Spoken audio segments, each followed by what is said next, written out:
Hello అండి, welcome back to my channel Shravs world official. నేను మీ Shravani. First time నా వీడియోని కానీ చూస్తున్నట్లయితే నా ఛానల్ని సబ్స్క్రైబ్ చేసుకుని బెల్ ఐకాన్ని క్లిక్ చేయండి. వీకెండ్ స్పెషల్గా ఈరోజైతే నేను బ్రెడ్ పుడ్డింగ్ని అయితే చేసేసాను. ఒకసారి అయితే చూసేయండి. ఫస్ట్లీ ఒక బౌల్ అయితే తీసుకొని అందులో మంచిగా 2 గ్లాసుల మిల్క్ని అయితే అందులో పోసుకోవాలి.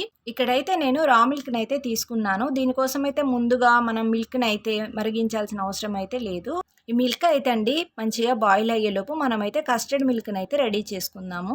పాలైతే మంచిగా మరుగుతున్నాయండి. ఇప్పుడు అయితే ఇది కస్టర్డ్ పౌడర్ అంటారు దీన్ని. ఈ కస్టర్డ్ పౌడర్ అనేది మీకు ఎక్కడైనా సూపర్ మార్కెట్లో అయితే అవైలబుల్గా ఉంటుంది. మీరు ఒకసారి తెచ్చుకున్నట్టయితే 4-5 రెసిపీస్ చేసుకోవచ్చు.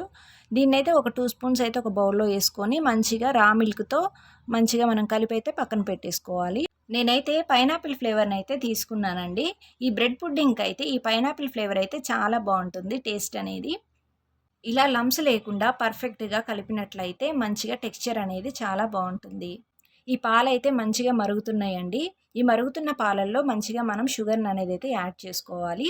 ఎంత యాడ్ చేయాలి అంటే ఎవరి టేస్ట్‌కి తగ్గట్టు వాళ్ళకండి. మన ఈ షుగర్ ఎక్కువ తినేవాళ్ళైతే ఎక్కువ, తక్కువ తినేవాళ్ళైతే తక్కువ యాడ్ చేసుకోండి. ఇలా షుగర్ వేసిన తర్వాత ఇదైతే మంచిగా బాయిల్ అవ్వనివ్వాలి. ఆ తర్వాత మనం డ్రై ఫ్రూట్స్‌ని అయితే తీసుకోవాలి. డ్రై ఫ్రూట్స్ ఏంటంటే జీడిపప్పు, బాదం పప్పు, అలాగే 4 యాలుకలు, కొంచెం షుగర్‌ని వేసి గ్రైండ్ చేసుకోవాలి. ఇదైతే కోర్స్‌గా గ్రైండ్ చేసుకోవాలండి. దీన్ని పాలల్లో వేసి అయితే మంచిగా మిక్స్ చేసుకోవాలి. మంచిగా అయితే మిక్స్ చేయాలండి. లేదంటే అడుగు పట్టి మాడు వాసన అయితే వస్తుంది. ఇలా డ్రై ఫ్రూట్స్ అనేది మంచిగా బాయిల్ అయిన తర్వాత మనం ముందుగా కలిపి పెట్టుకున్న కస్టర్డ్ మిల్క్‌ని అయితే ఇందులో యాడ్ చేసుకొని మంచిగా కలపాలి. కలుపుతూ ఉండాలి. లేదంటే అడుగు పడుతుంది. అడుగు పడితే అసలు బాగోదండి రెసిపీ అనేదైతే. ఇలా మంచిగా మిక్స్ చేస్తూ ఉంటే ఇది మంచిగా దగ్గర పడి చిక్కగా అవుతుందండి. ఈ చిక్కగైన దాన్ని మనం కొద్దిసేపు అయితే ఫ్యాన్ గాలికైతే ఆరపెట్టుకోవాలి.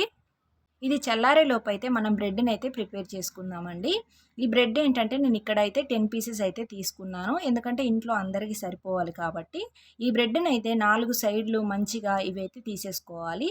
తీసుకున్న తర్వాత మంచిగా పీసెస్ లాగా అయితే తీసుకొని పక్కన పెట్టుకోవాలి. మా ఇంట్లో అయితే స్వీట్ లవర్సే ఎక్కువండి. మరి మీ ఇంట్లో ఎలానో కామెంట్ సెక్షన్‌లో కామెంట్ చేయండి.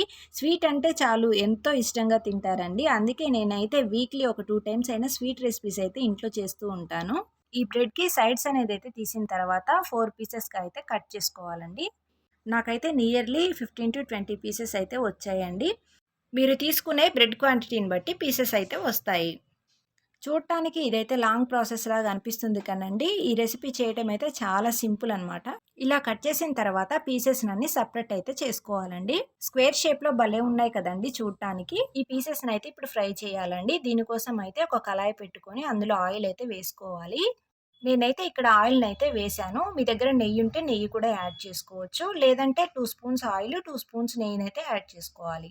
ఆయిల్ బాగా హీట్ అయిన తర్వాత ఇలా ముందుగా మనం రెడీ చేసి పెట్టుకున్న ఈ పీసెస్‌ని అయితే ఇందులో వేసి గోల్డెన్ కలర్ వచ్చిందాకా మంచిగా ఫ్రై చేసుకోవాలి.